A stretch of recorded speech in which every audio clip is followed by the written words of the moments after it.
Bonjour, colonel Mamadou Hadji. Finalement, le Sénégal et le Togo qui ont été mandatés pour mener les discussions afin que le Burkina, le Niger et le Mali restent dans la CEDEAO n'ont pas réussi cette mission. Vous qui avez été un observateur attentif de ce déchirement après les coups d'État successifs dans ces trois pays, est-ce que, en suivant l'évolution de cette crise-là, est-ce que cette issue était prévisible, c'est-à-dire la scission de la CEDEAO?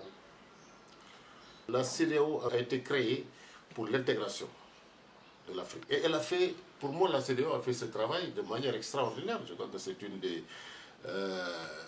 communautés économiques les plus dynamiques parmi les 5 communautés économiques du en Afrique. Continent, oui.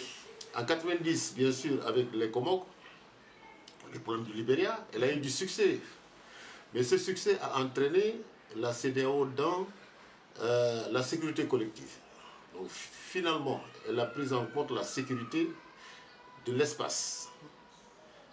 C'est ça qui l'a entraîné dans les problèmes avec les coups d'État. Quand il y a eu des coups d'État, ils ont pensé que avec le protocole de Lomé sur la démocratie, la bonne gouvernance, etc., ils pouvaient agir contre les coups d'État, notamment l'article 91, etc. du protocole de la CEDEAO. À l'époque, nous avions dit que, comme vous dites, est-ce que c'est prévisible? Oui. Oui.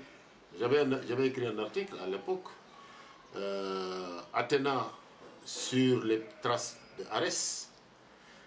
Arès, c'est le dieu de la guerre. Athéna, c'est le dieu de la stratégie. C'est la déesse de la stratégie.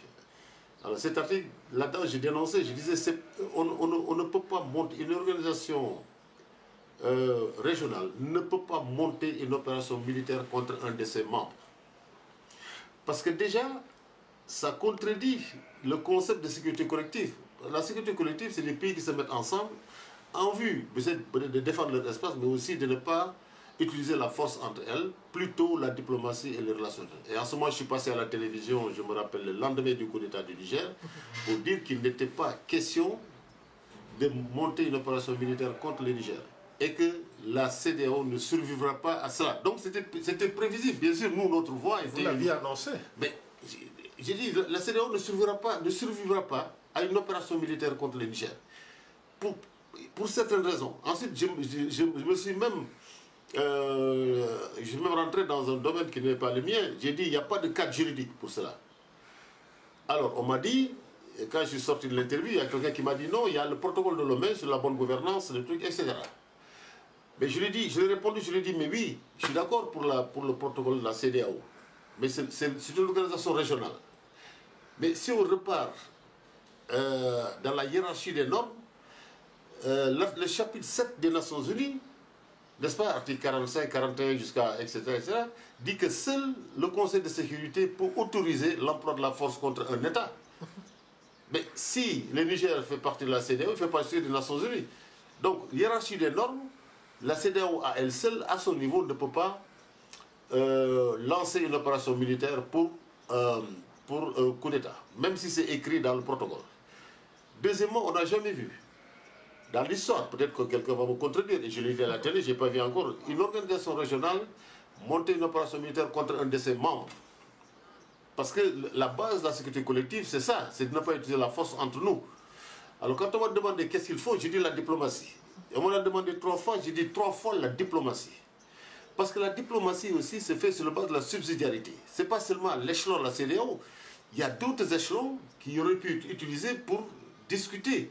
Là, nous sommes 5 ans après, on a fait un retour en arrière, même de 1975, avec les idéaux portés par la CEDEAO.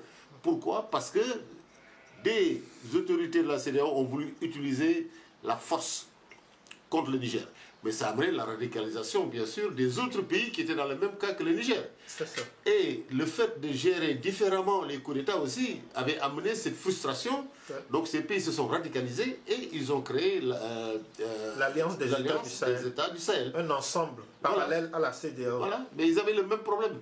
Ils étaient issus de coups d'État. On voulait utiliser la force contre un, donc ce sera la force contre un. Donc ça a permis, ces problèmes de la force a permis de fédérer ces pays et de leur donner quand même une base, un soubassement pour créer l'alliance des États du Sahel. Voilà, l'alliance des États du Sahel. Et donc voilà un peu, donc c'était prévisible quand même, parce qu'on l'a écrit.